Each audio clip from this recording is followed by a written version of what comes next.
Hello बच्चों, how are you? अच्छे हैं आप? बच्चों, कल हमने बहुत सुंदर कविता पढ़ी, चांद से थोड़ी सी गप्पे।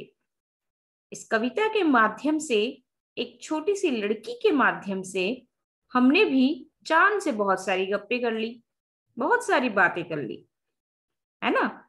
जैसा उस लड़की ने चांद से कहा कि आप तिरछे नजर आते हैं, आप कभी मुझे गोल नजर आते हैं, आप कभी घटते बढ़ते दिखाई देते हैं। ऐसी कई बातें वह लड़की चांद से करती है। उस लड़की के माध्यम से हमने भी चांद से बहुत सारी बातें की। तो बच्चों, आज हम इस कविता के भावार्थ को समझेंगे, भावार्थ को हम लिखेंगे। कॉपी में आप इस भावार्थों को आप लिखेंगे। सबसे पहले भावार्थ के पहले हम इस कविता में आए कठिन शब्दों के अर्थ को जानेंगे। चांद से थोड़ी सी गप्पे कविता के शब्दार्थ। जरा, थोड़ा, तारों जड़ा तारों से भरपूर, कुल, सारा, चिट्टा एकदम सफेद, मटोल, पूरा गोल, पोशाक, वस्त्र यानी कपड़े, सिमत, दिशाएं, होकी, हालांकि, यद्यपि या क्योंकि भी होता है, बुद्धू, बेवकूफ, निरा, पागल, सिर्फ केवल, दम, सांस, मरज, मर्ज, बीमारी, रोग। ये इसके शब्दार्थ हैं। इसके बाद हम भावार्थ देखते हैं। पहला पद्यांश। गोल है खूब मगर आप तिरछे नजर आते हैं जरा, आप पहने हुए हैं कुल आकाश, तारों जड़ा सिर्फ मुंह खोले हुए हैं अपना, गोरा चिट्टा, गोल मटोल, अपनी पोशाक को फैलाए हुए चारों सिमत। सिमत यानी हमने अभी इसका अर्थ देखा, दिशाएं। इस पद्यांश का भावार्थ इस प्रकार होगा। चांद से थोड़ी सी गप्पे कविता के प्रथम पद में बालिका चांद से कह रही है कि यूं तो आप गोल हैं, पर फिर भी थोड़े से तिरछे दिखाई देते हैं। ये आकाश मुझे आपके वस्त्र की तरह नजर आता है, जिसमें अनगिनत तारे जड़े हुए हैं, तथा इस पूरे विशाल पोशाक रूपी आसमान में आप अकेले ही गोल मटोल और गोरे चिट्टे से अपनी आभा फैलाए हुए दिखाई पड़ते हैं। आभा यानी, आभा का मतलब चमक ना, अपनी चमक को फैलाए हुए आप मुझे दिखाई पड़ते हैं। इसके बाद दूसरा पद्यांश।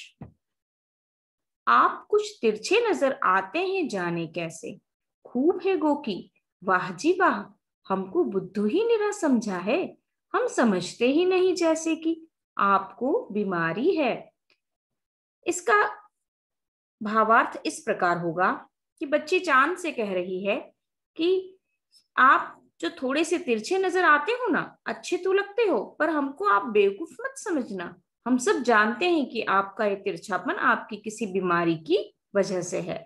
क्या कहती है लड़की कि आप हमें जो ये थोड़े तिरछे तिरछे दिखते हो ना, तो अच्छे तो बहुत लगते हो, बहुत सुंदर लगते हो, पर आप हमें बेवकूफ मत समझना। हम जानते हैं कि आप ये तिरछे क्यों है, ये तिरछापन आप में क्यों है।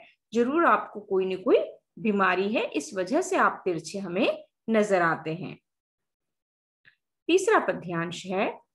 आप घटते हैं तो घटते ही बड़े चले जाते हैं, और बढ़ते हैं तो बस यानी कि बढ़ते ही चले जाते हैं, दम नहीं लेते जब तक बिल्कुल ही गोल ना हो जाए, बिल्कुल गोल। यह मरज आपका अच्छा ही नहीं होने में आता है। इस पद्यांश में चांद से बालिका कहती है कि आप घटते हैं यानी कम होते हैं तो कम ही होते चले जाते हैं, और जब बढ़ते हैं तो बढ़ते ही चले जाते हैं।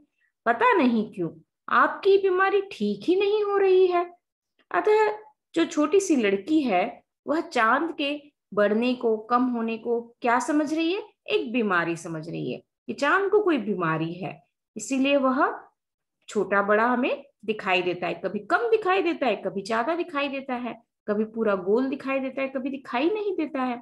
इसका कारण कुछ और है, लेकिन वह छोटी सी लड़की, जैसा कि कवि ने इसमें कल्पना के आधार पर बताया है, उस छोटी सी बच्ची के बाल मन की, हमें यहाँ पर बाल मन के बारे में हमें बताया है छोटे बच्चों का मन कितना जिज्ञासाओं से भरा होता है, तो उस छोटी सी लड़की के मन में भी बहुत सारी जिज्ञासाएं थी कि क्यों ये चांद मुझे ऐसा छोटा बड़ा दिखाई देता है। हो सकता है इस चांद को कोई न कोई बीमारी लगी हुई है, कोई रोग लगा हुआ है, इसीलिए ये हमें छोटा और बड़ा दिखाई देता है। तो बच्चों, इन पद्यांशों के भावार्थ को आप अपनी कॉपी में लिखेंगे और शब्दार्थ भी।